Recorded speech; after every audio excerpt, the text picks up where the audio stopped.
welcome to the preview show edition of the Viking Update Show. Yep, we actually have a game coming up. It's going to be Monday night. I love the fact the NFL has stacked night games around their traditional opening Sunday. I am so ready to watch the NFL, and I'm so ready to watch the Vikings. And guess what, John? Let's start off here. Thank God the Vikings have Kevin O'Connell and not Bill Belichick as their head coach. Man, that was brutal debut for Belichick with Lawrence Taylor and Michael Jordan in the audience watching. And Randy Moss. It's perfectly, and Randy Moss, yep. Perfectly reasonable to say, hey, it might take a year to get going.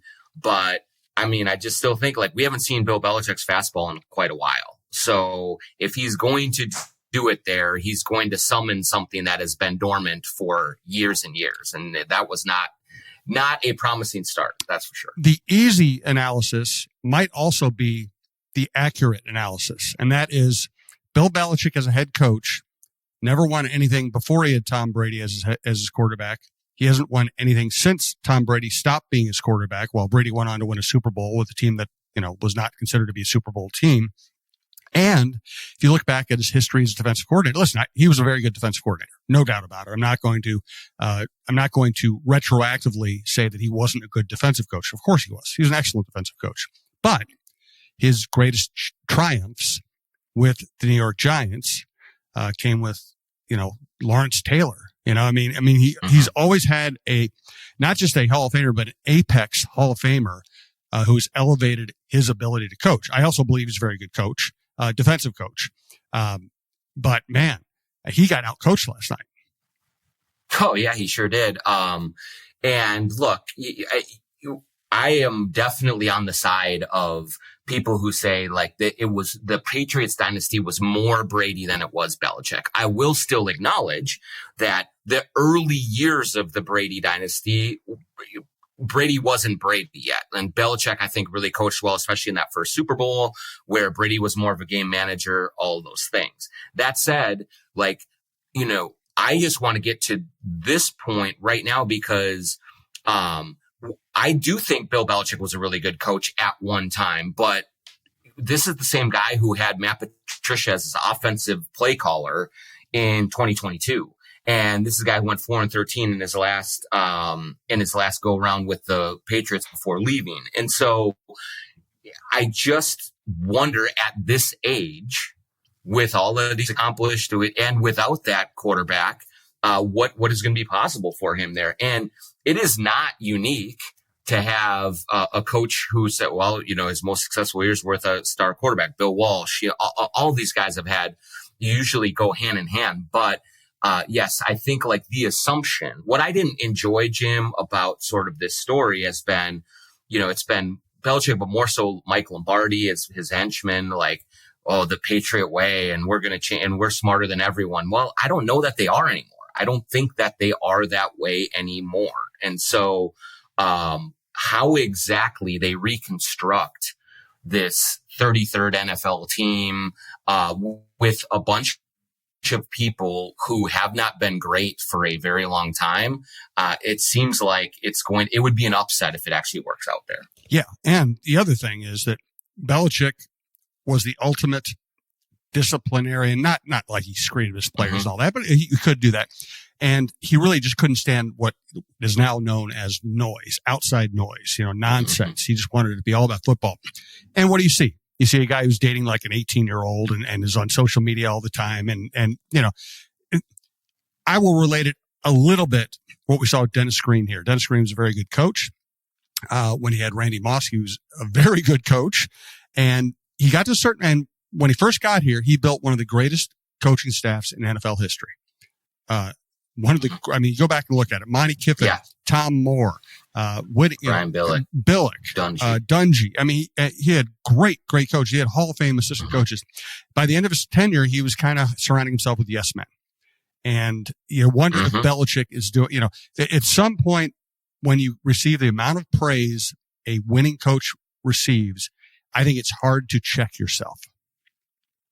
For sure. Absolutely it is. And that's what we saw at the end of the Patriot dynasty. And that's what is at the start of this new North Carolina thing. It's like his son is his defensive coordinator, right? Like he's just, it's all familiar names. It's all kind of NFL people who are trying to come in and say, we know how to do this better than the college people do. Well, the college landscape, in addition to, it's always been much different and much more challenging, I think.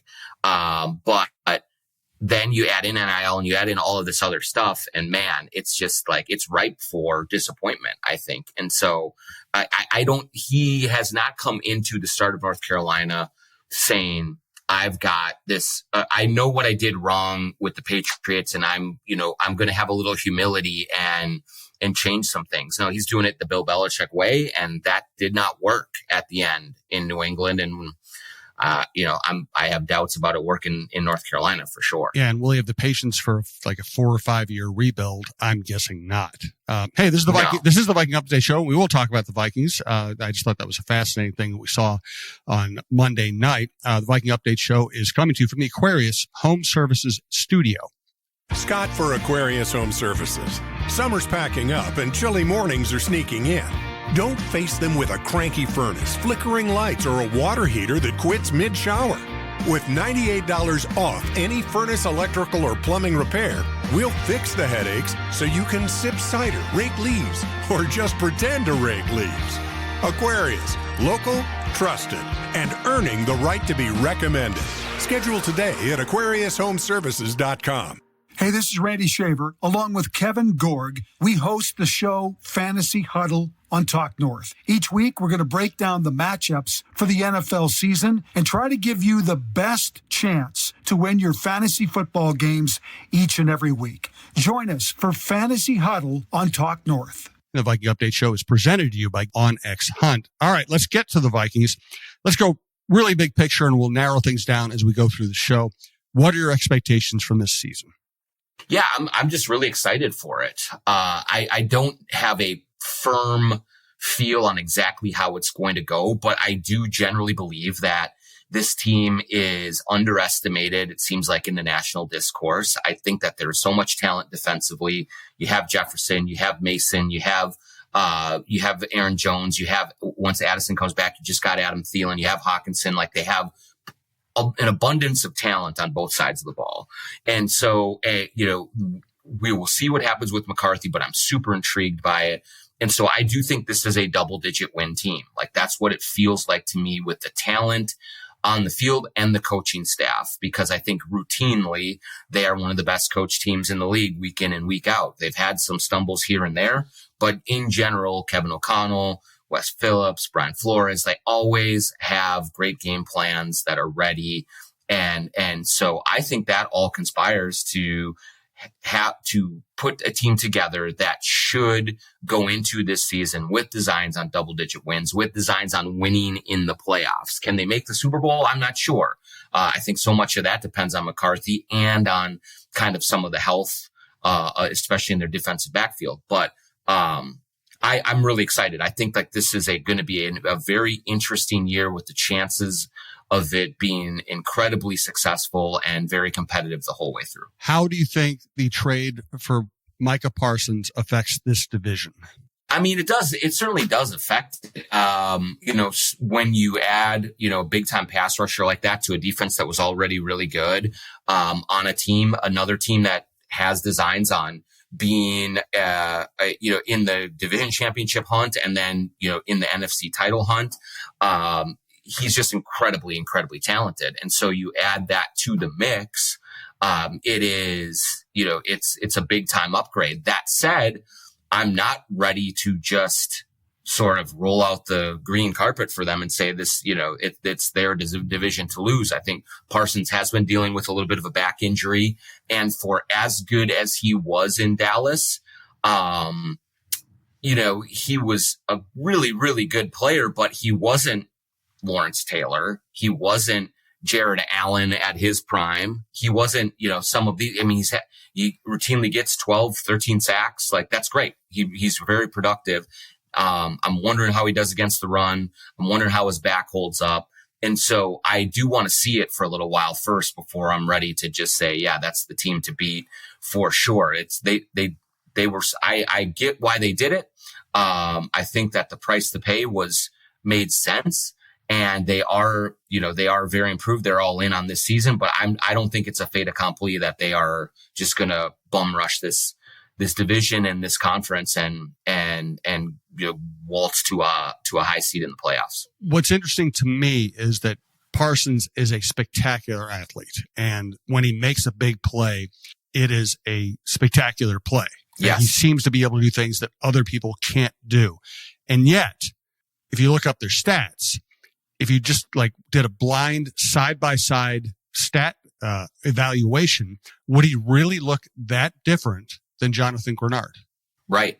Yeah. No, not at all. I mean, that's the thing. It's like he certainly had that, star on his helmet, so he gets the sheen from that, and, good for him. But I think that one of the things, and I'm not going to pretend that I watched Parsons every single week, that I know all of the ins and outs of exactly what he brings to the table. But one of the things that I've seen sort of in the aftermath of the deal is an analysis from the Cowboy side of the equation that, you know what? Yeah, you're looking at 12, 14, 13 sacks a year. Great. But, when you got to the playoffs and when it was time to really step it up and when you're playing great teams, you didn't really see him produce in those moments. There's probably many reasons for that. It's probably not just Parsons related, but, he has yet to have a major signature moment on the big stage. And he's only 26 now this year. So he's only been in the league 4 years. So that very well may come. But all of that is to say that this is not just you are not taking, as much as people wanted to say it, you're not taking Lawrence Taylor in his prime and putting him on the Packers. You're not taking Reggie White, who went to the Packers years and years ago and really turned them into a Super Bowl team. I think Reggie White was more impactful when he arrived in Green Bay than what Parsons has been. So maybe he steps up and maybe he rises to the occasion, but there are some holes in his game and there are some holes in his resume that he has yet to fulfill there. And so there are question marks in my mind just about how all of this works. Now, I do think Green Bay is going to be much better defensively. I think they were pretty good last year.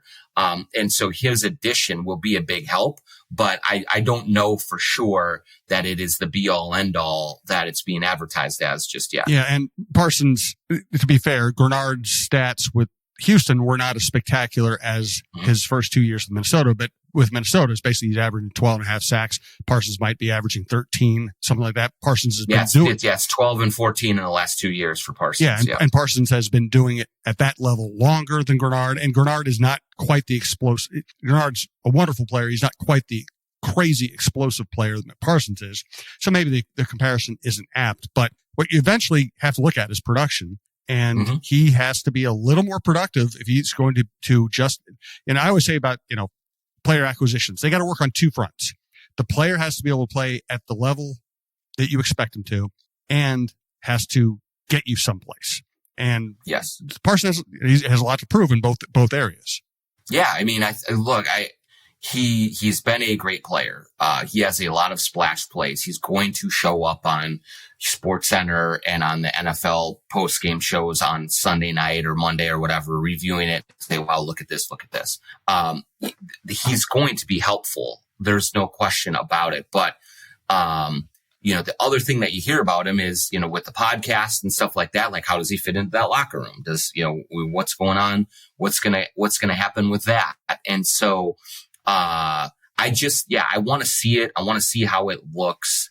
And I just think that you can make an argument that Grenard has been as impactful. He may do it differently. He may be a little more versatile, a little more balanced than Parsons has been.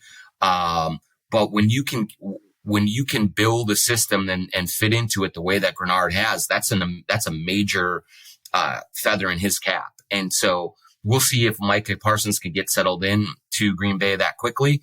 I think there are going to be games where he is just completely overpowering. And you're going to say, geez, Dallas, what the heck did you do?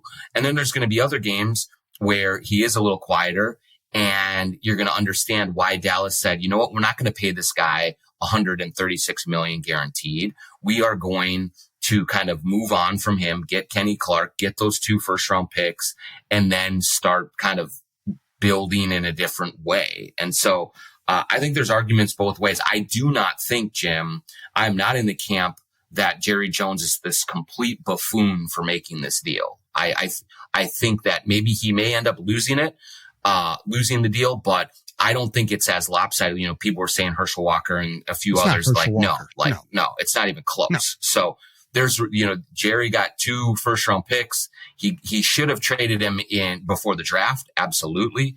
But you got 2 first-round picks and a good defensive lineman, and he's not paying Parsons, who is dealing with a back issue and missed 4 games last year. So see how that ages. And so, yeah, it's just going to be, hey, it's another great player added to, I think, you know, the best or second best division in football. And so that should just make it really exciting to watch all season long. I do think Jerry Jones is a buffoon, and I think he made this, I think he made this trade for the wrong reasons. That doesn't mean it will end up being a disaster.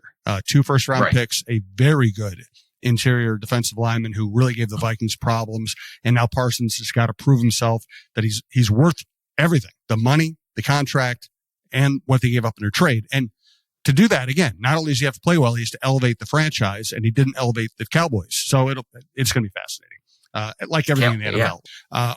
Hey, at this point, you're going to want to check out the Onyx Fish app. The Fish app offers the most comprehensive fishing tool for increasing your success. Use the Fish app to find new places to fish and sort lakes by species, abundance, trophy, and keeper potential. Onyx Fish also shows you hot spots, lake by lake regulations, and private and public land ownership information. Download Onyx Fish on the App Store or go to onyxmaps.com/fish to get more information about the app that is changing the game. All right. So you said double-digit wins. Let's get specific on J.J. McCarthy. And let's set this bar. Is he going to be better or worse this year than Kirk Cousins and Sam Darnold when they had good years under Kevin O'Connell?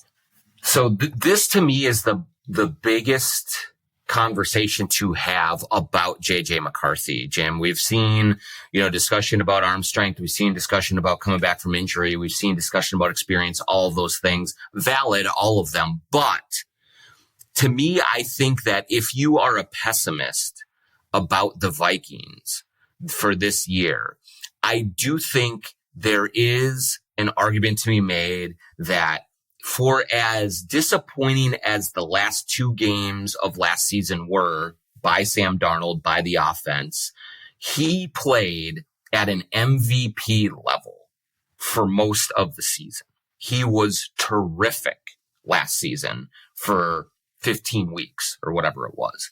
And so JJ McCarthy is replacing Sam Darnold, but he's actually replacing an elevated version of Sam Darnold for most of last season.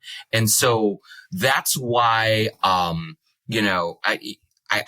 do see a scenario where week 8, week 9, if they are struggling, we kind of look back and say, you know what, maybe we underappreciated what Sam Darnold was able to do, the way that he was able to throw the deep ball, the way that opened up the offense a lot. And so I could see it being us kind of looking back, or at least myself looking back and saying, maybe I should have accounted more for how good Sam was last year. That said, I'm a believer in McCarthy. I think that he is more mobile. I think that he has a good way about him and getting people to follow him and follow his lead. I like that he is a bit of a chance taker, a risk taker at that position, because I think it's going to kind of yield some really big highlights. It also might yield some turnovers, but that's just the nature of it. And so I don't think he's going to be as good as Sam Darnold for most of next year, for most of this year. But that was a very, very high bar to set. And that's why I think maybe they're in the 10 win range, maybe 11, versus 14, is because McCarthy's going to take a little while to set in. Over the long haul, over these next 3, 4, 5 years, I think McCarthy can absolutely ascend above Darnold, certainly above what Kirk Cousins was. but both Darnold and Cousins played the position at a pretty high level for good stretches. And so the bar is a little bit higher for McCarthy to get over, I think, than some people are willing to admit. I don't disagree with that. I will say that I'm going in as an optimist for this reason. Yeah. I think that Cousins seemed like a good quarterback who was very limited, and O'Connell got 13 wins out of him.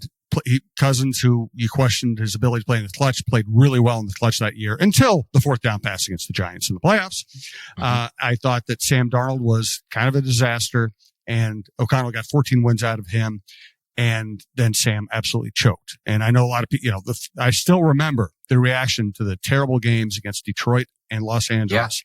Yeah. And so many fans saying, they needed to run the ball more. They needed to manage it better. I'm sorry. If you were in the stadiums watching routes develop, there were people wide open, often in the end zone, often downfield, and Darnold choked. He did not get him the ball. So I don't know if McCarthy will be as good at the beginning of the season as Darnold was beginning of last season, but he's not. I don't think he's going to choke. And I think he's going to be good enough for them to hang in the race, and they might win fewer games in the regular season, but they might be a tougher playoff team because I think this guy's a winner, and I think he will handle pressure better than Darnold did. I think that's fair. And what I like about JJ going into this, in addition to the physical traits and everything, is I also think that he does not have the baggage hanging over him that Darnold did have. One of the things that became clear in those last couple of games, and even in, the games that they lost last year earlier in the season, there was always this sort of sense of dread kind of hanging over. It's like, oh, here we go again. Is the Darnold pumpkin, is the stagecoach turning into a pumpkin kind of a thing? Now, to Sam's credit, for most of the season, he was able to right the ship whenever he was wobbly and played very well until the end, of course, which is the most important. But I don't think that JJ is going to come into this with any kind of, existential dread that hangs over him, other than the professional sports dread that hangs over this entire city. I'm not familiar with that when it comes to the men's team. But that's what he's going to be fighting. Is that, but he doesn't have any kind of past failures that Darnold did that could weigh him down. So, I do think that he has a different spirit about him than Darnold. Darnold was a little quieter, certainly a confident guy, but McCarthy he's just more outgoing. He's more energetic. And I think that there's a chance that kind of energy really does help this team and is a little bit harder to waver when things are going the wrong way. I agree. All right, let's get to more Vikings stuff. I want to tell you that I went to my daughter's wedding this weekend in Tahoe, and we had a golf outing. We had the rehearsal dinner. We had the actual wedding. We had some hangout time, and everything I packed, just about, let's say 95%. 90%, 5% of the stuff I packed and I took with me, and my dog's going to scream in the background. Ignore it. He just misses me. He's a very emotional boy. And 95% of the stuff I packed, 95% of the stuff I wore, I got at Twill, whether it's the golf course, a nice, restaurant dinner, hanging out, or actually at the wedding. I'm wearing my Twill stuff. It's been great to have this relationship with Scott Dayton and Twill in the Dining Galleria because they always take care of me. I needed a bow tie in short notice. I walk in, they give me this one. I found out that probably wasn't going to be the right one. I go back, they give me another one. I bought a swimsuit for a cruise my way off. They've had a 40% sale going on recently on a lot of stuff they're trying to clear out because Scott always loves bringing in new stuff for the fall. Just go to Twill in the Dining Galleria. Tell them Talk North or Jim Souhan sent you. Scott will love to talk sports with you. His staff is just like him. They love sports. They're nice people, really efficient. The other thing I love about it is if I don't want to take a lot of time, they will get me in and out in 5-10 minutes. They can look at me, tell me what size I am, hand me the clothes. They're always right. Twill in the Dining Galleria. Now here's Michael Russo for Clamshell Beach Resorts. Hey, have you been dreaming of a lake cabin lifestyle with boating, fishing, and family fun in northern Minnesota? Well, lately I've thought a lot about how cool it would be to have a getaway like so many Minnesotans. And if you're like me, you probably think that owning your own lakeside getaway is beyond your budget. Well, if you think lake cabin real estate prices keep going up, well, think again. This is Russo, and I'm here to tell you there is an affordable way to enjoy a cabin lifestyle and all that goes with it. And yes, I said affordable. I founded a Clamshell Beach Resort, which is located on the Whitefish chain of 14 lakes for you and your family to enjoy. Here's how.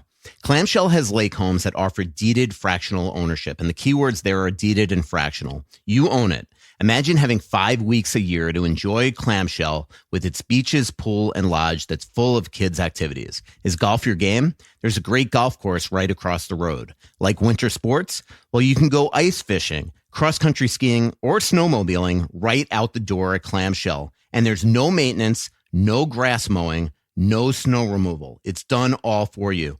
And you can own a share of Clamshell Beach Resort at an affordable price. To learn more about ownership opportunities at Clamshell Beach Resort, go to cottagesonwhitefish.com or contact Pat Egan at 612-220-9819. That's cottagesonwhitefish.com or Pat Egan at 612-220-9819. All right. How do you think the receiving position holds up for this team? Now they've Thielen, they've Naylor dealing with a hand injury, they've Addison coming back. Is this going to be disastrous for the first 3 weeks, or is this manageable? I think it's manageable for sure. I certainly want to see what Naylor is capable of doing early on, but I think you bring Adam Thielen back, he's plug and play. Certainly got him back with enough time to refresh himself on the playbook, to kind of connect with McCarthy a little bit more. And I think he will certainly have enough juice in his legs early on to be a very effective player. You have Jefferson out there.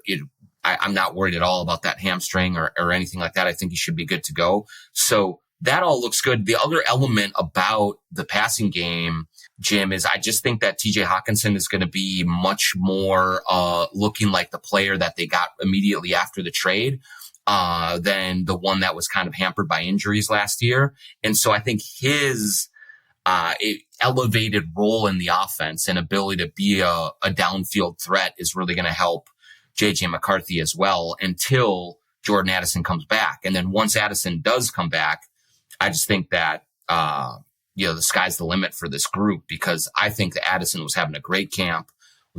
He looks really sharp, as long as he doesn't, kind of lose any of that edge over these first 3 weeks. Once you slot him back into, this receiver core with Thielen, with hopefully a healthy Naylor, I just think that they're really going to be primed to make some things happen in the early second quarter of the season on. And so I feel really good about them. And then you also have, Jim, you have the running game that's going to be an important supporter of that as well. So I just think they're going to be really balanced offensively, and they'll have enough to get by early on until Addison gets back. I think so. I'm also intrigued to see if in the opener, O'Connell uses some sets with Jones and Mason in the backfield together, on the field together. Also, I can see Josh Oliver getting extra playing time in this scenario. An extra guy to protect McCarthy, an extra guy for a power running game. He's a really good player. He will also catch the ball when you throw it to him, although he's not a prolific receiver. He's a very capable receiver. I can see them messing around in that regard. I mean, good coaches find a way to get their best players on the field, and you might rather have Mason or Oliver on the field than a fourth receiver. Yeah. And both Mason and Jones are very good receivers, capable playmakers in the passing game. And you're right. Oliver is just like a steady throw it to him for 8 yards, and he'll make that catch. He'll fall forward, and you can keep ahead of the chains. And so they do have enough options. It's not Jamar Chase and T Higgins right now. Like that's not what they have available to them, but you have the best receiver in the league, and then you have a very good number two, and then you'll have an even better number two, I think, when Addison comes back from suspension, and then you have all these other pieces to play with, and you have O'Connell to scheme all of this up. And so I just think that of all of my concerns about what is facing this team and what they're going to be, what challenges they're going to have in the regular season, the receiver core and the weapons that McCarthy has available to him in the passing game are just, it's not even close to on the list. Does the defense have enough in the secondary I mean, that's really the biggest. If Thielen's on the receiving core, in the receiving core, the real question is the secondary. Okudah, Rodgers. Does Harrison Smith have enough left? Is Jackson ready? Do they have enough depth there if anything goes wrong with that group?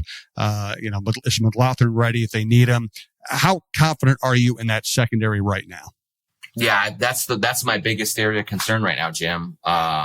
Is not only the whatever talent that they have available, but just the lack of depth. I mean, they have 4 cornerbacks on the roster, right? So I know they have Metellus and they have a little bit of extra safety help and things like that. And Flores is really good at mixing and matching, but even just one injury to one of those cornerbacks, and man, now you are scraping by. And so, in general, I mean, I'm bullish on, Rodgers, Murphy, Jackson, Smith, assuming that he's back and ready to go after the time that he's missed. But I really do worry about over the course of a season, them, having an injury, wearing down, Harrison Smith, not quite, having everything that he needs at this stage of his career. And I just think there are many ways for things to go wrong back there.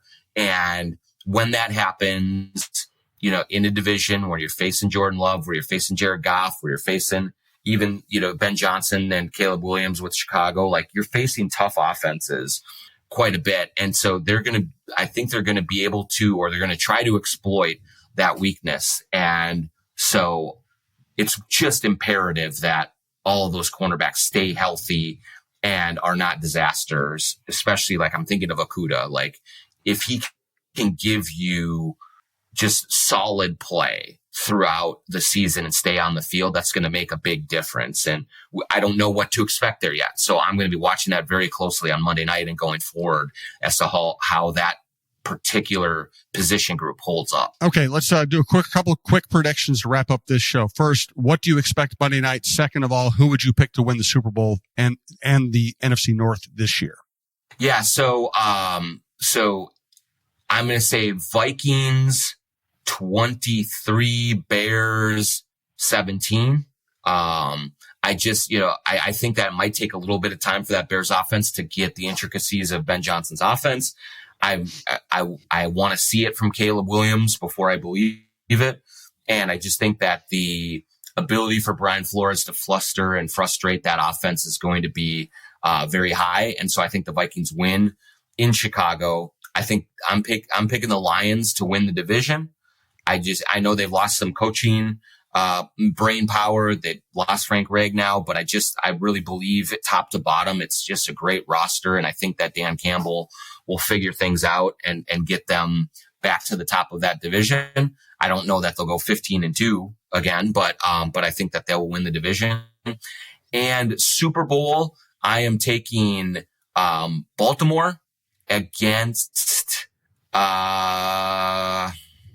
I'm going to say Philadelphia. I think they're the most talented team, but I'm going to take the Ravens to win the whole thing. Okay, I'm going to take the Vikings to win bigger than expected on Monday night. I'm going to say 31-16. I think they'll get a defensive touchdown, and that will break the game open. By be specific, we're going to do predictions. I'm going to take the Vikings to win the division. I just think they're going to figure things out. I think McCarthy's going to be very good. I think it's going to, and I don't think it's going to take 14 wins to win the division. I think these teams are going to beat each other up, and 12 wins might win you the division. I could see them getting to that. Super Bowl, I have trouble picking this. I'm going to say that the Chiefs address their needs very well, and they're going to beat the San Diego Chargers in the AFC Championship game, go to the Super Bowl, win the Super Bowl. I really have no idea who to pick. So let's say wide open in that. Let's say the Chiefs over the Vikings in the Super Bowl, 26-24. Okay, Vikings in the Super Bowl. I love it. So the Chiefs are be matriculating down the field again, as in Super Bowl 3, right? That's what it was. We will, and it's very sad that we lost Bud Grant, but he would not have enjoyed the remembrance of that game if it ever came. We ever had reason to revisit it. That was the one that really hurt. He basically. Oh yeah. That was. I mean, the other 3 teams they lost to dynasties, better teams. Yeah. That one they just didn't seem ready for, and that's the one that really hurts. Yeah. Yeah, they were by far the favorite going into that one. And yeah, everyone was shocked by it from what I understand, just reading about it, listening to my dad tell stories about it and stuff. So, chance for revenge, but hey, even getting back to the Super Bowl, that'd be amazing. It would. I hope you're right just for the story. So that would be great. But bold statement, Vikings in the Super Bowl. I like it. Well, if you're going to be wrong, be really wrong. That's my philosophy. Be really wrong. Absolutely. When you're going for predictions, you might as well, take a shot is my philosophy. Yeah, I like it. All right. I like it. Good stuff, John. Also, please check out the John Krawczynski Show on the Timberwolves, another fascinating team gearing up for its season. Check out all the other shows at TalkNorth.com. When you find a show you like, please subscribe to your favorite podcast app. We do appreciate it, and we will talk to you next week to see what happened in Chicago.